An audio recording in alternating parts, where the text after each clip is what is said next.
Diretamente do Brasil, Brasília, Distrito Federal. Quem vos fala, mestre Dinho, trazendo sempre informações na palma da sua mão, com notícias de utilidade pública, nacional e internacional. O mestre Dinho, eu quero aqui, antes de iniciar esta live, eu quero falar sobre o Pix do juiz Oscar Aníbal Chapan.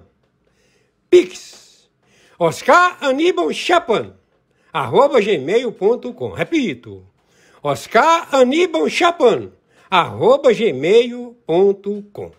Está na descrição desse vídeo.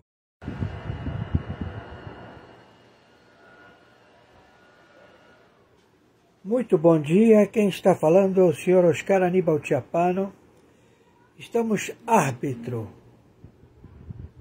na justiça privada, justiça paga, na função corregedor-geral, na arbitragem internacional, na investigação de 196 países, sua membresia em administração por funcionários públicos que se corromperam através de gorjeta, propina ou pagamento PIX, emendas PIX. Este procedimento para lavar o dinheiro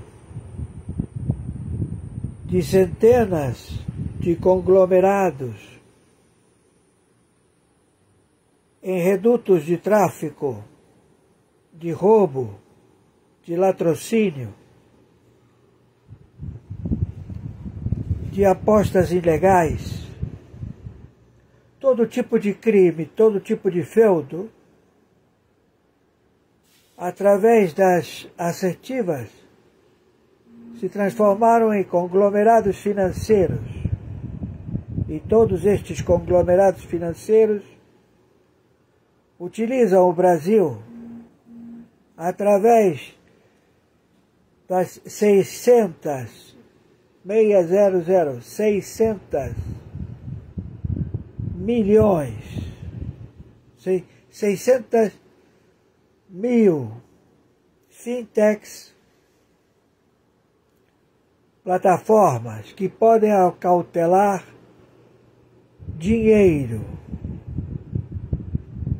Estas empresas pagaram antecipadamente 35 milhões por cada uma para que possam funcionar já desde o momento em que elas foram estabelecidas como local de armazenamento de capital. Pode ser criptomoedas, pode ser jogo, pode ser banco, pode ser o que você bem entender. Então, as 60 agências de inteligência, nas suas especialidades matemáticas, chegou à conclusão que os 17 países do narcotráfico, 17 países do narcotráfico, já receberam 40 bilhões de dólares. Só esses países. Na semana que começou os leilões no Banco Central. Quem é o tomador? Quem é que está pagando por esses dólares? Porque o Banco Central, ele bota em oferta.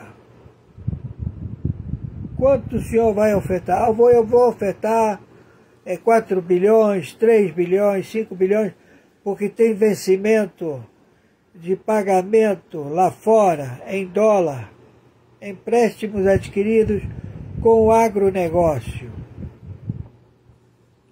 Então vou colocar esta quantidade. E quem vai ser o operacional civil? Vai ser o Bradesco. E quem vai ser o operacional das reservas de 400 bilhões? 400 bilhões de dólares que tem nas reservas lá fora. Aqui não é revelado quanto tem. Então entenda, você tomou reais. De onde vieram esses reais? Vieram lá de fora. E quem vai tomar esses reais para uso? O governo. E o governo vai fazer frente aos pagamentos.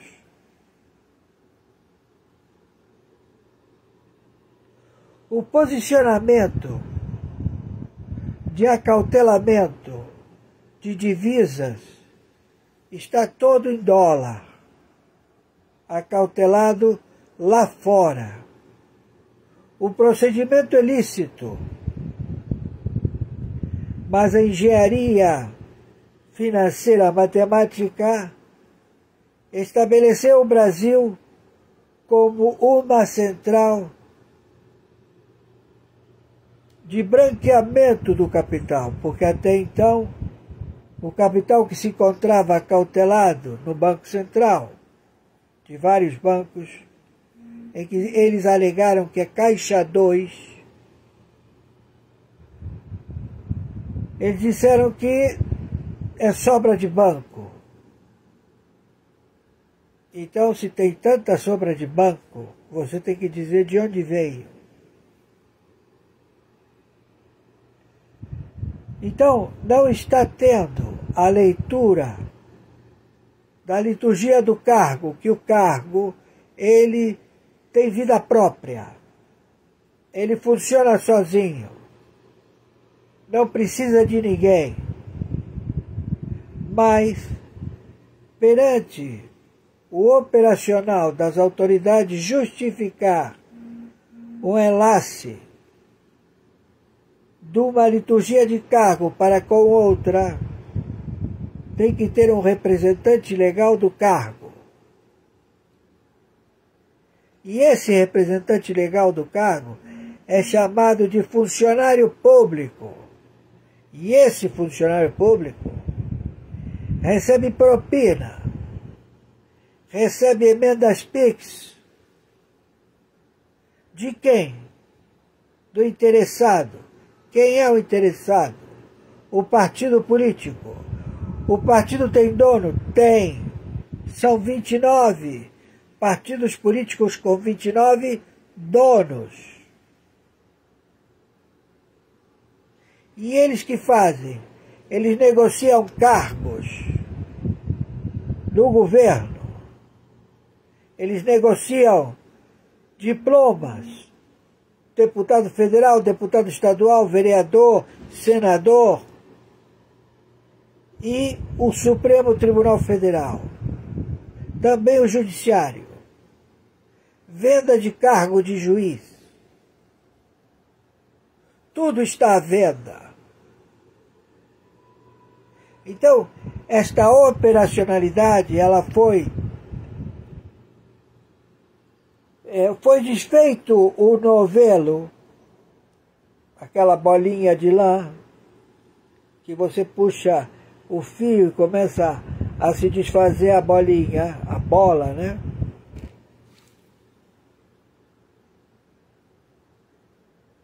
Ela foi revelando e foi estabelecendo os alvos. E os alvos estão situados pelo Tribunal Penal Internacional, que até então vocês diziam que o Tribunal Penal Internacional não faz nada. Então as suas forças de Exército, Marinha, Aeronáutica estão a combater o narcoterror, onde elementos bem elaborados, eles se posicionam a querer saber se você quer virar companheiro ou quer virar inimigo. Então todos eles falam assim, vira companheiro. Se você está demorando em virar companheiro, você é um objetivo.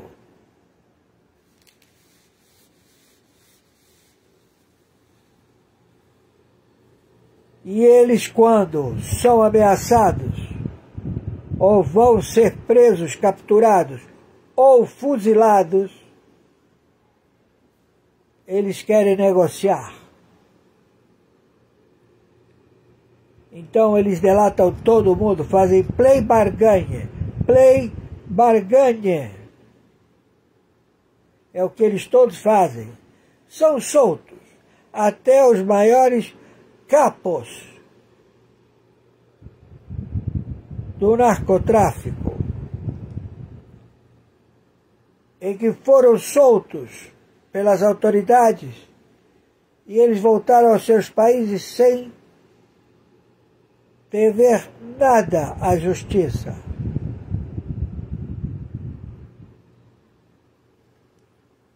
Entendam como esse procedimento, como há tanto interesse para deixar um elemento desse solto. Claro que esse elemento vai ter algum desentendimento com algum velho fornecedor ou de outra facção.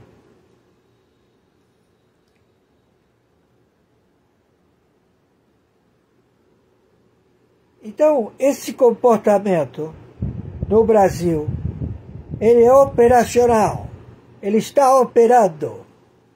Então o dólar, certamente, ele vai a 10. Até agora, 40 bilhões de dólares foram para 17 países do narcotráfico. Cada país operacionaliza uma janela de internet de acautelamento de capital, ou em Bitcoin, ou em dinheiro, ou em bens raízes. Tudo se operacionaliza através desta janela da internet. Custa 35 milhões. Aqui foram vendidas 600 mil fintechs. 600 mil. As que pagaram 35 milhões, elas podem ficar operando, elas têm outorga. Desta organização, Foro de São Paulo, seu líder se faz chamar Luiz Inácio Lula da Silva.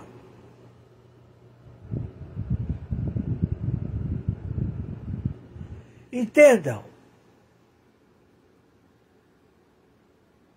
todos eles têm o seu próprio laboratório de IA, inteligência artificial. A Rússia tem o dela. O senhor Elon Musk tem o dele. Todo mundo tem a sua inteligência artificial. O Brasil contratou uma inteligência artificial. Chinesa ou russa? Ou norte-coreana?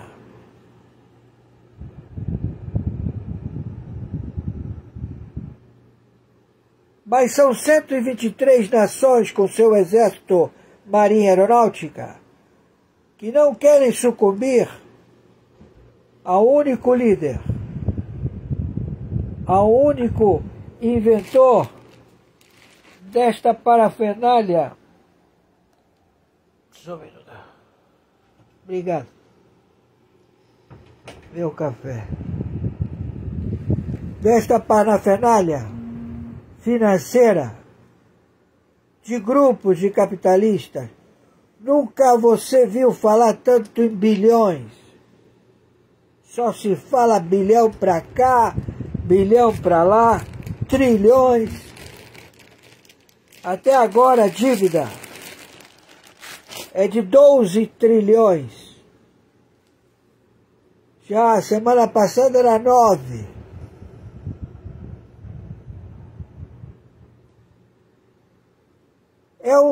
É um poço sem fundo que eles querem resgatar 400 bilhões de dólares que se encontram acautelados nos Estados Unidos da América.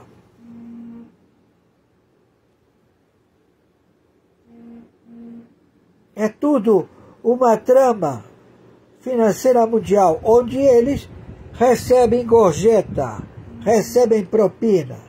Na Europa, na França principalmente, é de praxe, é lei. Você pode pagar gorjeta para o funcionário público e desconta no imposto de renda quanto você pagou de propina, de gorjeta. Lá é lícito o fornicar com crianças.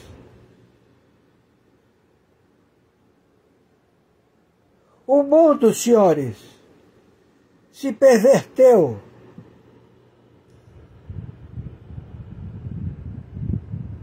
Há uma perversão de degeneramento que atinge o psique, a razoabilidade, e cria, impera a lascívia, o desejo.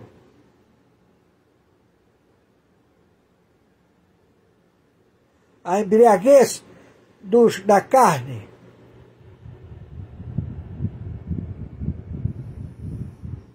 É muito triste. E todos cobiçam. Um cobiça o outro. E no meio estão nossas crianças, que viraram alvos para o rejuvenescimento, para que esses pervertidos continuem e permaneçam jovens, ou seja, que eles tenham a sua aparência viral no consumo do adrenocromo. Eles tomam pico, como Stalin, como Hitler,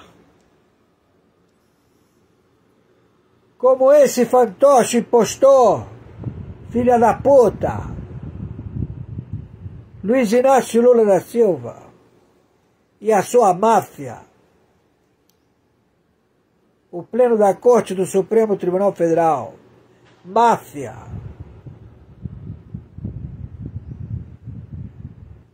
Todos sabemos, quando se ultrapassa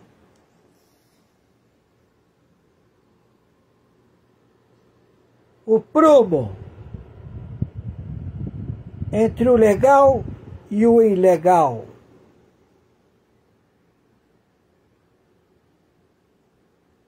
Então, a justiça, ela não é heterodoxa. Ela é fato, ato e circunstância. A justificativa da sua interpretação e da sua explicação a seu voto, a sua sentença, ela tem que ter fatos. O que está sendo feito com o general 4 estrelas é implantar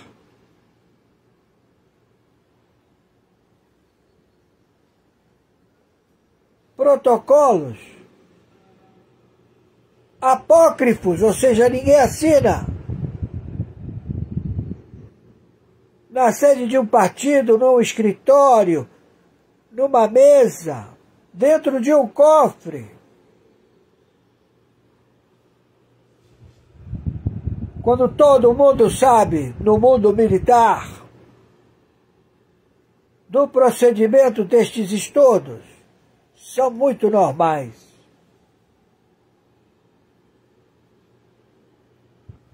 E a narrativa dos terroristas, ela é insistente. E levantaram 123 países. Tomamos o Paraná, o Panamá. Maduro não permite todos os ex-presidentes que vão lá dizer: para com essa merda, que vai dar merda no planeta. Fomos todos descobertos. Entrega a Maduro, entrega. O Maduro não permitiu que eles levantassem voo, nem do Panamá para a Venezuela, nem de Venezuela para o Panamá. Quem estava lá fica e quem está querendo entrar não vai.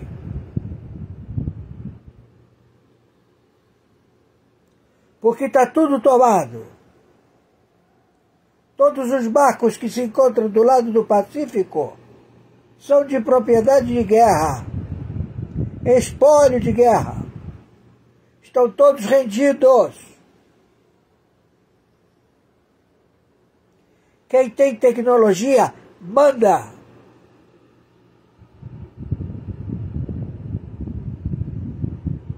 Nenhum aparelho, forma de você detonar uma bomba ou o avião que está no ar cai, o submarino vai profundo, sem ar. Tudo isso é uma realidade. E quem detém essa tecnologia detém o controle.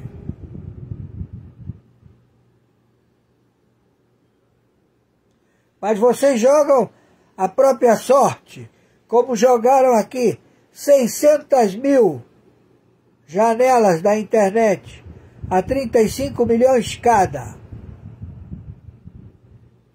Foi elaborado pelo presidente da entidade, a Anatel, e o administrador da fazenda, Haddad.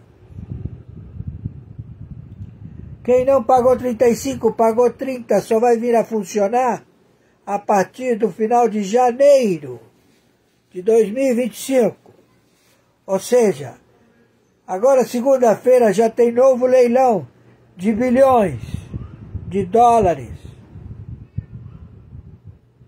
Então você vai ver um fluxo de reais entrando a uma taxa de 15%,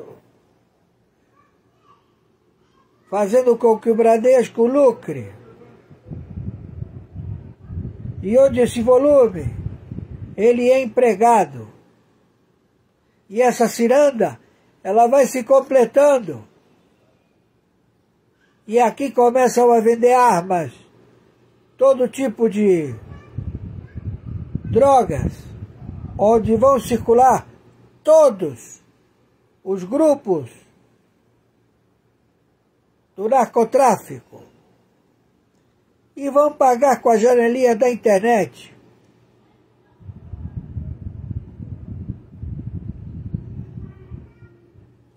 Novos tempos, novas formas de administrar, porque os bancos todos foram descobertos, todos faliram.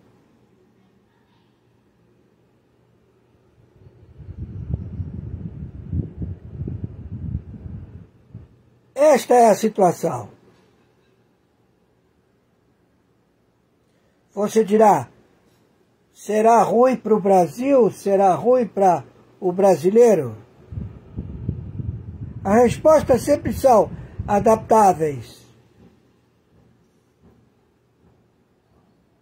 Tudo que seja para a evolução, não temos nada contra. Queremos saber como você procedeu, de que forma você, tomador de propina, de gorjeta, estabeleceu um esquema. Como você faz? Conta para nós. Você não inventou a roda?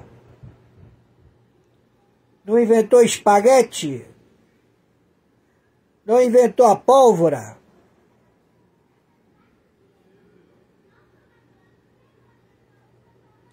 Você tudo sabe? Ninguém tem nada a lhe ensinar.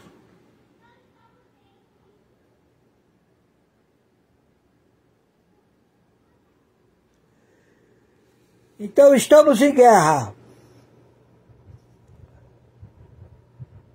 Já podemos proceder de imediato, sempre e quando seja produtivo com o enlace. Generais em campo podem proceder. Já adentramos em janeiro. Casa limpa. Nova estrutura. E conforme determinação de 123 países e de 60 agências de inteligência, meu Pix de sobrevivência é meu e-mail, oscaranibaltiapano@gmail.com. Mercado Pago é a plataforma. Também meu Pix CPF 510 466 44734. Mercado Pago.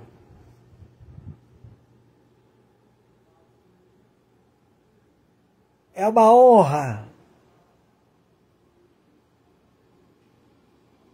estar participando desta luta sem igual.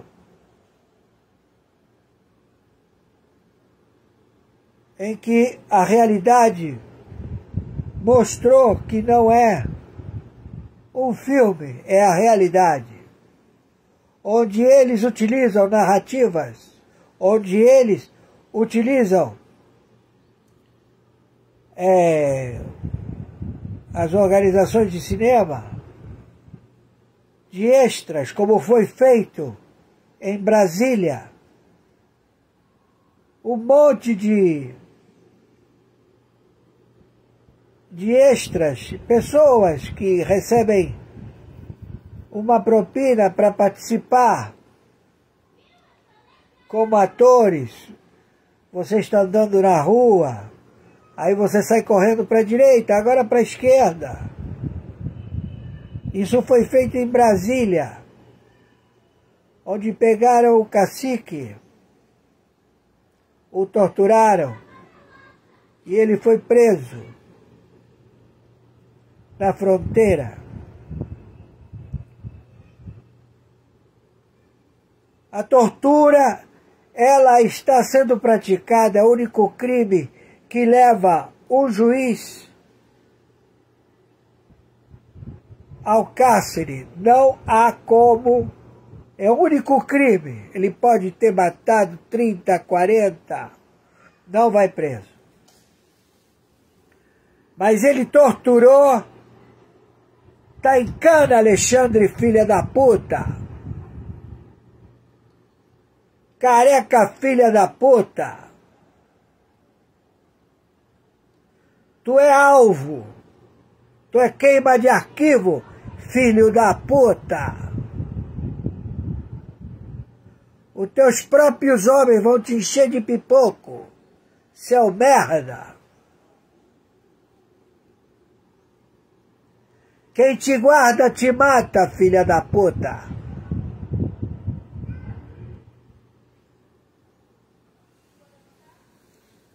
Estamos em guerra. Então está fechado o canal do Panamá. Os Estados Unidos já têm administração. Ninguém entra, ninguém sai.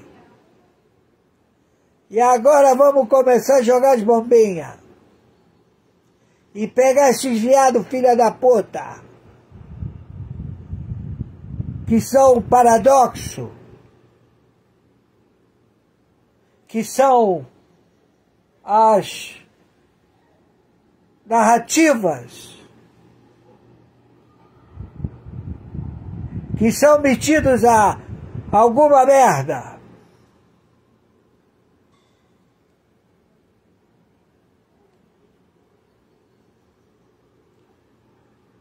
Por favor, nos ajudem, se puderem, porque nós estamos precisando. Por favor. Agradeço todos os que estão mandaram. Agradeço muito, muito. Mas isto não para, continua o tempo todo.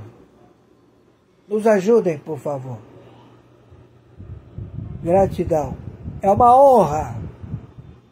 Se tivesse que começar, começaria tudo de novo. Lembranças a meus familiares. Amo todos vocês. Feliz Ano Novo. Cuidado com a chuva. E muita paz para todos vocês. Amigos. Porque se eu estou aqui, é porque tenho amigos. Senão não estava.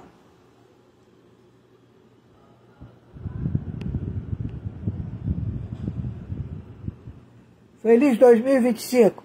E tenho certeza que voltaremos, né? Porque hoje a coisa fica séria. Yes, sir. I thank you, sir. Ok. Chao. Gracias, Mireya. Aquí está Marta Lucía, Vicente Fox, presidente Rodríguez de Costa Rica. Para que entiendan el cuadro de situación. Estamos hace una hora en este avión.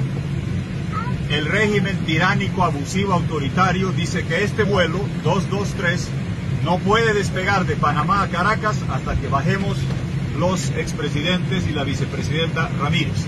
No solo eso, el avión Copa 222 de Caracas no puede despegar a Panamá hasta que nos bajemos los expresidentes. No solo eso, el avión Valencia 251 de acá al lado, que no tiene nada que ver, tampoco puede llegar a Caracas.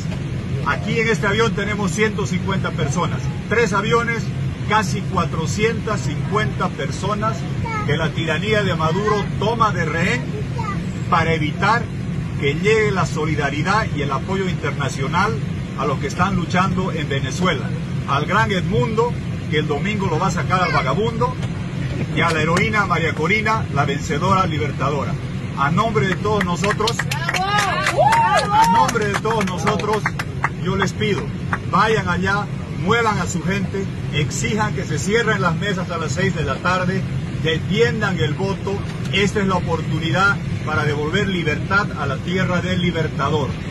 Y yo quiero que después de votar, estaremos donde estemos el domingo. No vídeo de hoje, vamos falar sobre algo que promete abalar o cenário global. O relatório de 513 páginas que será divulgado pelo Congresso dos Estados Unidos sobre a pandemia de Covid-19. Prepare-se, porque as revelações expõem absurdos e imprudências que vão muito além do que imaginávamos. Este relatório não é apenas uma análise, é um raio-x detalhado das decisões tomadas durante um dos momentos mais críticos da nossa história recente. O documento aborda diversos pontos polêmicos, desde a origem do vírus no laboratório de Wuhan até as falhas na fiscalização de empresas americanas conectadas à pandemia.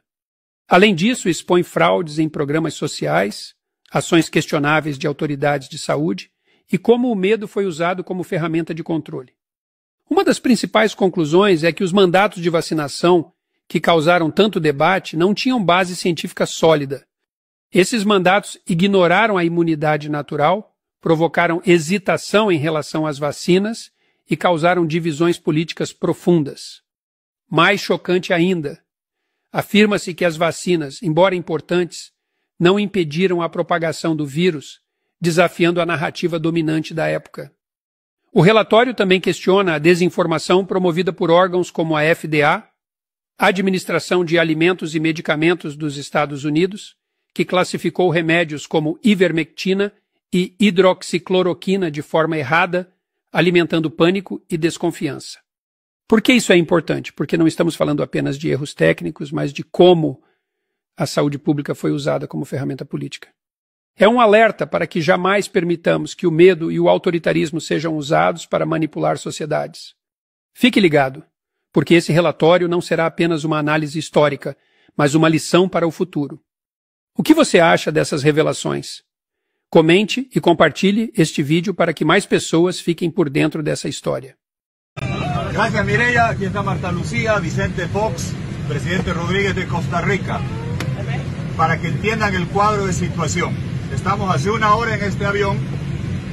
El régimen tiránico, abusivo, autoritario dice que este vuelo 223 no puede despegar de Panamá a Caracas hasta que bajemos los expresidentes y la vicepresidenta Ramírez.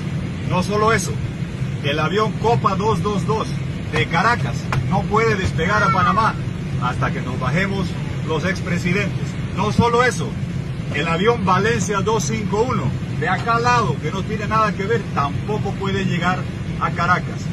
Aquí en este avión tenemos 150 personas, 3 aviones, casi 450 personas que la tiranía de Maduro toma de rehén para evitar que llegue la solidaridad y el apoyo internacional a los que están luchando en Venezuela.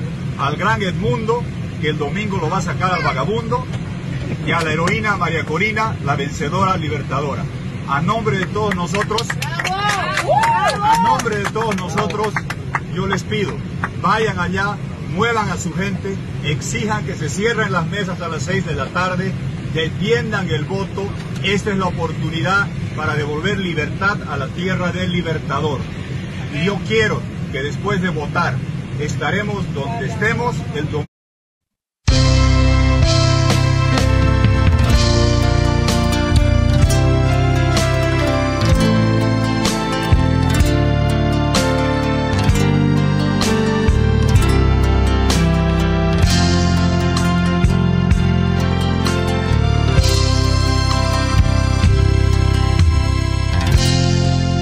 Eu não posso questionar o que o Senhor permite acontecer. O que eu posso é te respeitar e acreditar no teu poder. No sorrir ou no chorar, quero sentir tua presença, onde minha alma briga com Jesus deseja estar. Nos momentos de oração, renova em mim o teu amor. Não me lembro da aflição e na certeza serei vencedor. No sorrir ou no chorar, quero sentir tua presença, onde minha alma briga com Jesus deseja estar. Minha força é o Senhor, na busca pelo teu amor. Sei que não estou sozinho, Jesus protege o meu caminho. No sorrir ou no chorar, quero sentir tua presença, onde minha alma briga com Jesus deseja estar.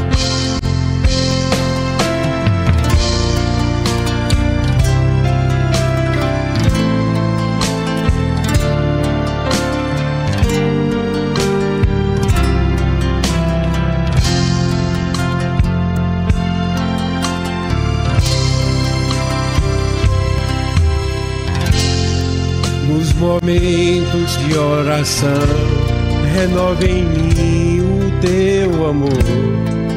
Não me lembro da aflição e na certeza serei vencedor. no sorrir ou no chorar. Quero sentir tua presença, onde minha alma briga, com Jesus desejo estar. Onde minha alma briga, com Jesus desejo estar.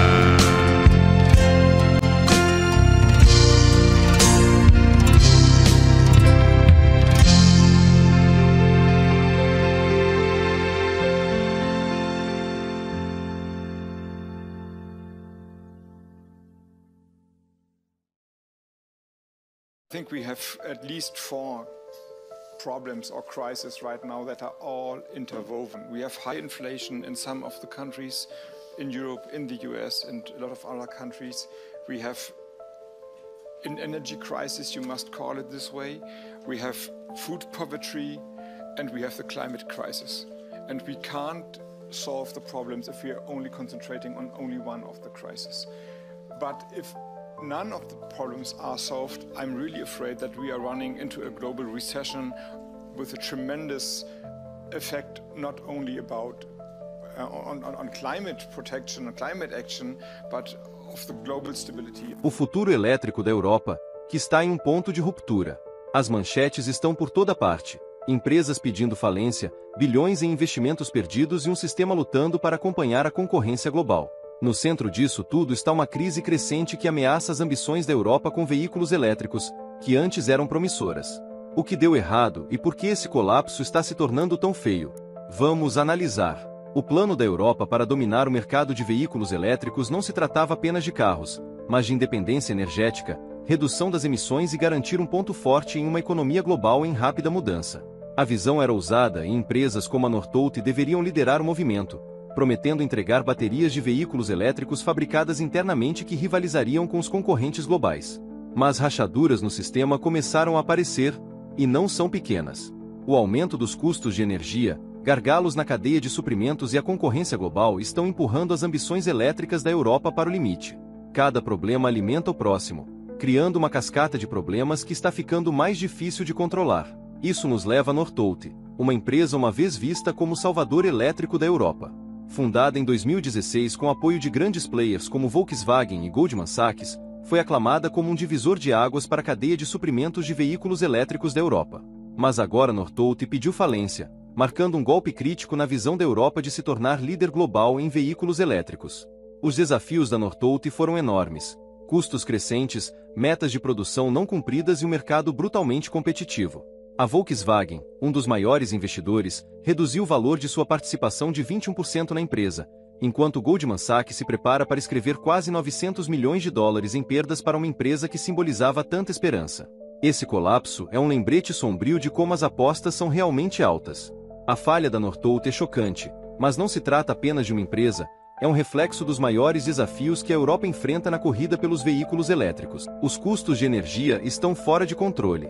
Produzir baterias é extremamente intensivo em energia, e a crise energética da Europa elevou os custos a níveis insustentáveis. Fábricas que deveriam ser a espinha dorsal do futuro elétrico da Europa estão agora lutando para se manter à tona. As matérias-primas são difíceis de garantir. A Europa não tem acesso suficiente aos minerais críticos necessários para as baterias de veículos elétricos, como lítio e cobalto. Competir por esses recursos no palco global tem se mostrado caro e ineficiente. Terceiro, a feroz concorrência global. China e os Estados Unidos avançaram com cadeias de suprimentos mais fortes e maiores investimentos em energia verde. As políticas da Europa, embora ambiciosas, não foram suficientes para igualar a escala ou a velocidade desses concorrentes. Baterias não alimentam apenas carros, mas toda uma indústria. Para a Europa, garantir materiais críticos como lítio, cobalto e níquel tem sido um dos maiores obstáculos. Enquanto países como a China garantiram contratos de longo prazo há décadas, a Europa está correndo atrás em um mercado global onde a demanda está explodindo. Pior ainda, a dependência da UE das importações a deixa exposta a picos de preços e riscos geopolíticos que podem interromper os cronogramas de produção da noite para o dia. Sem um grande avanço na reciclagem ou na mineração local, esse problema não desaparecerá. O que está acontecendo na Europa não é apenas uma questão regional, é um sinal de alerta para toda a indústria de veículos elétricos. O rápido colapso de um sistema promissor está enviando ondas de choque por mercados globais.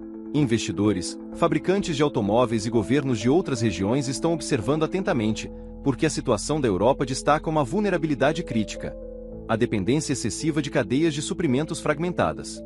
A concorrência global não se trata apenas de produzir mais, mas de produzir de forma mais inteligente.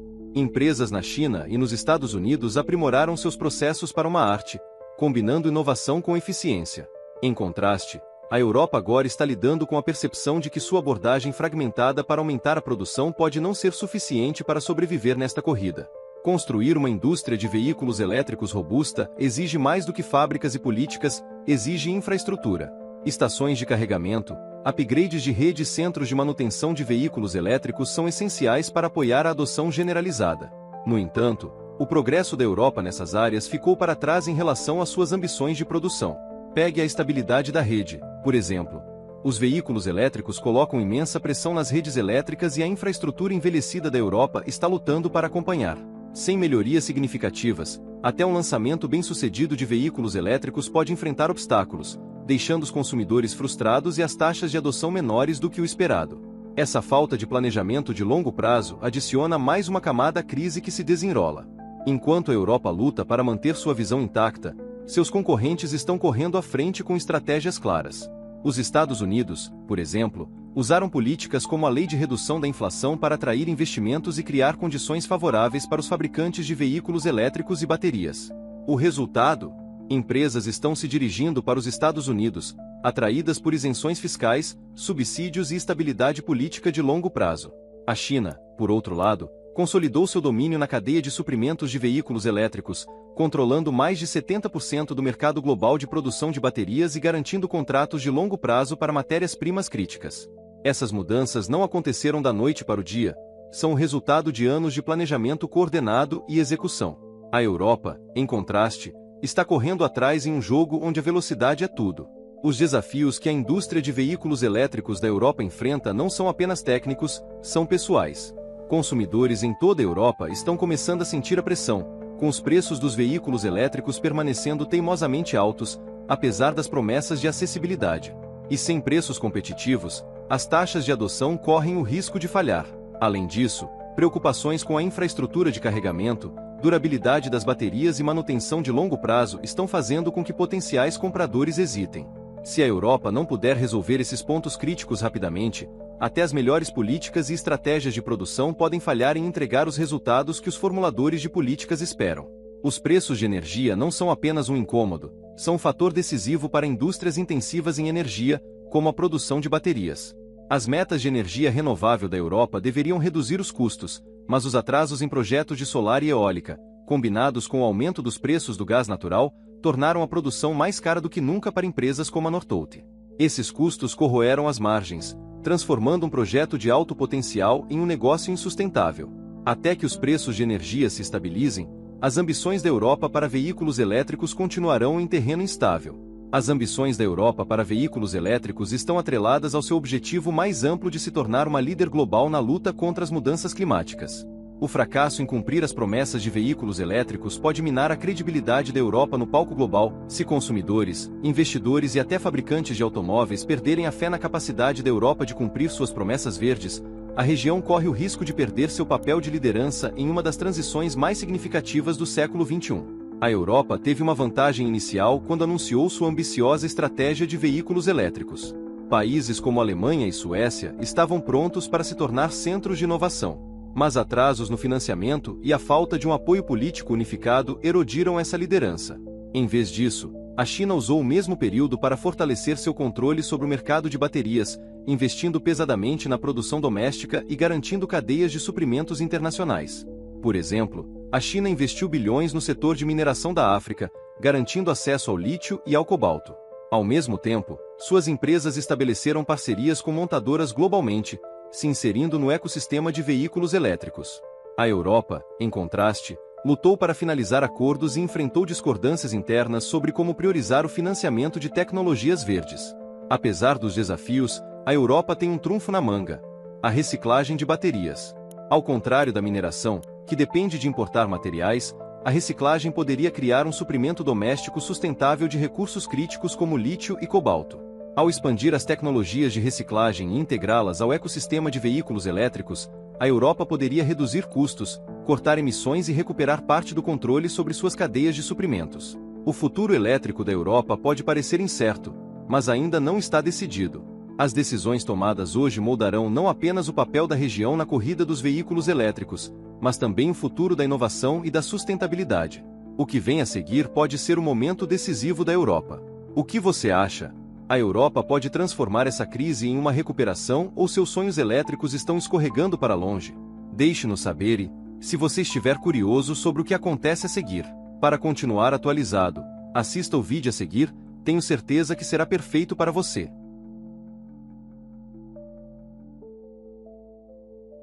Está acontecendo uma crise marítima sem precedentes em um dos pontos estreitos comerciais mais importantes do mundo, o Estreito Bab el-Mandeb, entre o Iêmen e o Djibouti. O mundo atual depende dos transportes marítimos, assim como a estabilidade de toda a economia mundial.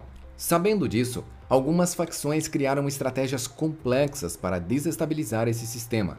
Esses são os Houthis, e eles são uma poderosa facção militar do Iêmen, apoiada pelo Irã. E eles têm lançado centenas de mísseis pelos navios comerciais que passam nesse local. Nos últimos meses, vários navios foram afundados e milhares de vidas foram perdidas. Naturalmente, isso fez com que empresas de todo o mundo parassem de enviar os seus navios por lá. E muitos optaram por uma rota mais longa entre o leste asiático e a Europa, contornando todo o continente africano. Ou seja, ao invés das embarcações que saem da China, Índia e outros países entrarem por esse estreito, eles têm dado a volta e contornado uma enorme distância para entrarem nos portos de Portugal, França e Reino Unido, sendo atualmente o caminho mais seguro para o trânsito marítimo. Em janeiro, os Estados Unidos e o Reino Unido começaram a lançar ataques aéreos contra os Houthis no Iêmen. O objetivo era destruir completamente a organização e desbloquear o estreito Bab el-Mandeb, devolvendo a rota comercial o mais rápido possível. O trajeto atualmente está comprometido, e isso simboliza um enorme prejuízo para as empresas de transporte. Mas ao mesmo tempo em que essa crise marítima está abalando o Oriente Médio e afetando negativamente a economia global, há outra crise marítima acontecendo do outro lado do mundo, no Panamá, que também está congestionado, o famoso e importantíssimo Canal do Panamá. Esse canal fornece um atalho crítico para navios que viajam entre os oceanos Pacífico e Atlântico. Ao invés de darem toda a volta na América do Sul, os navios simplesmente passam por dentro, cortando um enorme caminho. Os inscritos mais antigos do Econosimples vão se lembrar do porquê da grande maioria dos navios evitar essa rota tão perigosa. Se você não sabe, veja na sequência por que o Estreito de Drake é tão temido mundo afora. O Canal do Panamá também é estratégico para os Estados Unidos, permitindo uma rápida movimentação entre o Pacífico e o Atlântico, principalmente em tempos de crise. Este canal costumava ser de propriedade direta dos Estados Unidos, mas desde o ano 2000 é controlado pelo Panamá. Mas esse local está começando a apresentar sérios problemas. E o futuro se tornou incerto, graças a várias constantes. Os problemas que estão afetando o Canal do Panamá são tão grandes e desafiadores que deixaram muitos acreditando que não existe uma solução. Enquanto o tráfego pelo Canal do Panamá pode ser reduzido por tempo indeterminado, é importante entender como o canal funciona. Ao chegar à entrada, um navio encontra uma série de 3 comportas separadas por 3 portões. Quando a primeira comporta se abre, o navio, ao nível do mar, entra na primeira comporta. As comportas atrás do navio se fecham e uma válvula bombeia água na segunda comporta para a primeira, o que reduz o nível da água na segunda e eleva o nível da água no navio na primeira comporta. Quando os níveis de água entre as duas comportas se igualam, a segunda comporta é aberta e o navio segue para a próxima etapa. Então as comportas da segunda são fechadas e o processo é repetido para nivelar a água entre a segunda e a terceira comporta. A terceira comporta se abre e o navio segue para a terceira, onde o nível da água é elevado novamente. Assim, o navio é elevado 26 metros acima do nível do mar e pode atravessar o resto do caminho pelo Panamá. principalmente pelo lago Gatun, que foi criado artificialmente ao represar o rio Chagres. Quando o navio chega ao final do lago Gatun, precisa ser baixado de volta ao nível do mar pelo mesmo processo, só que em ordem inversa. Esse processo genial foi construído para superar a topografia montanhosa do Panamá e requer muita água doce para funcionar. Cada trânsito pelo Canal do Panamá consome cerca de 200 milhões de litros de água doce. Essa água vem de reservatórios artificiais próximos, sendo o Lago Gatun a principal fonte. Esse processo normalmente é sustentado pelas chuvas, mas durante uma intensa seca, como a que ocorreu em 2023, o sistema pode entrar em colapso. O Panamá é tipicamente um país chuvoso, com estações secas e úmidas distintas. Mas o fenômeno climático El Niño começou a interromper esse padrão em 2023. Durante o El Niño, as chuvas no Panamá pararam. Isso resultou em uma seca mais severa que o normal, afetando drasticamente o abastecimento de água no canal e ameaçando sua operação contínua. A estação chuvosa de 2023 no Panamá acabou não acontecendo como o esperado.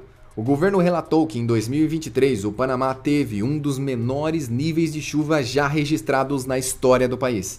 A construção do Canal do Panamá tem mais de 100 anos e foi feita no início do século XX, antes de compreenderem bem as mudanças climáticas. Não se imaginava que as coisas mudariam tanto em tão pouco tempo.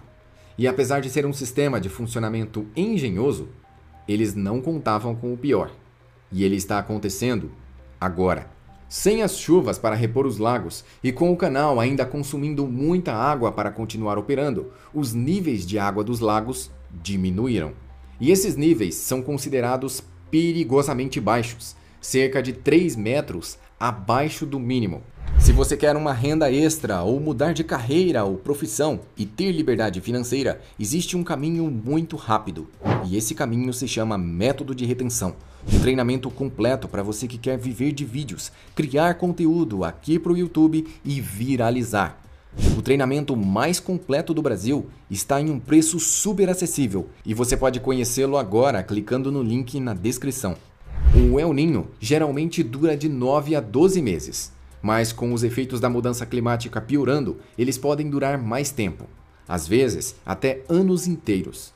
A seca e o alto consumo de água pelo canal têm consequências sérias no Panamá. O Lago Gatun é a principal fonte de água doce para os 4,2 milhões de habitantes do país. O trânsito de um único navio pelo canal consome a mesma quantidade de água que 500 mil de pessoas por dia.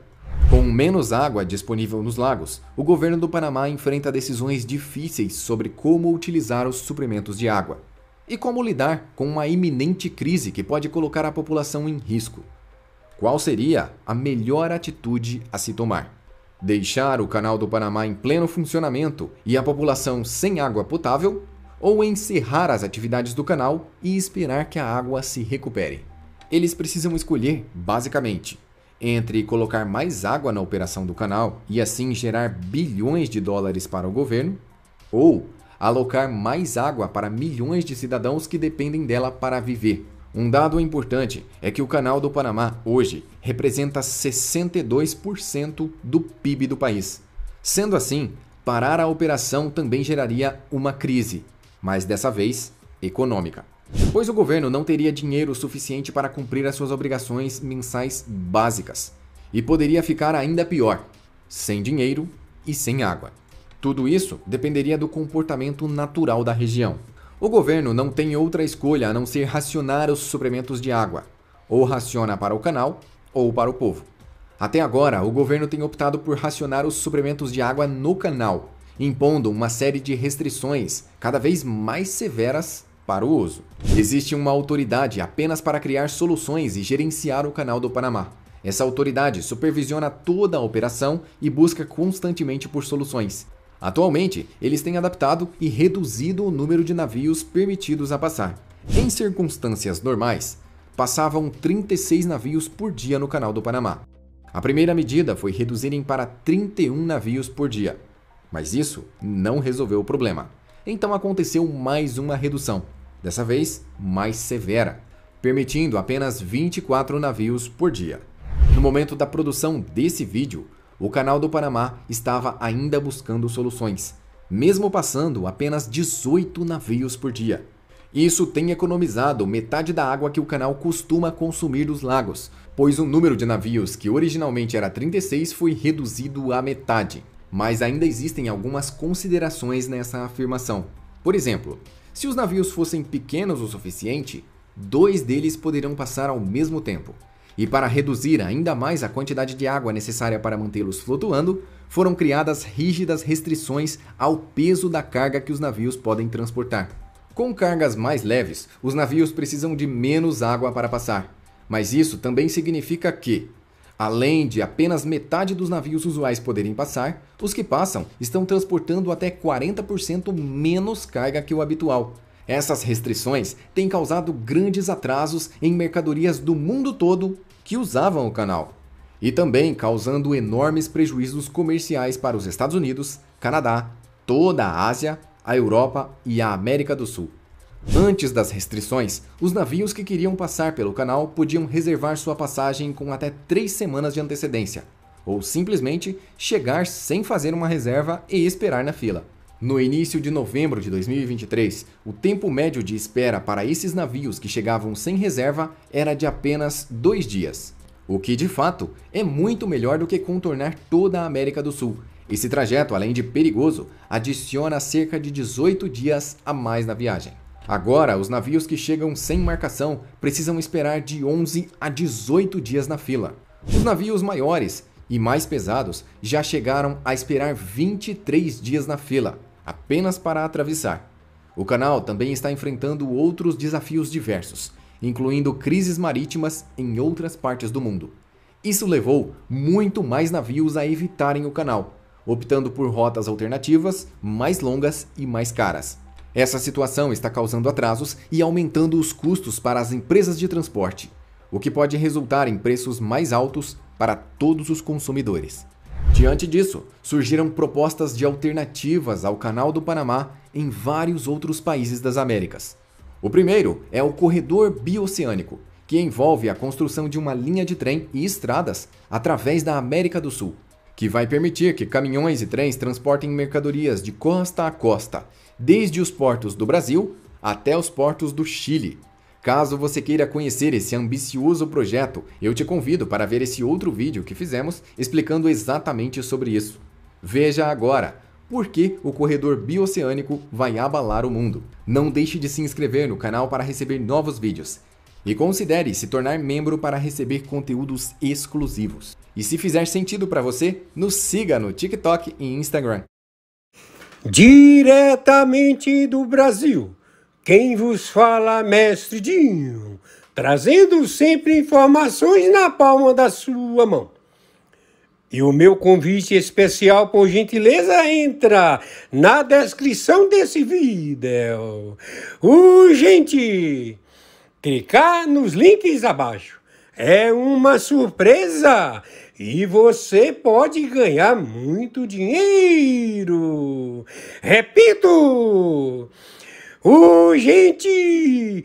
Clicar nos links abaixo.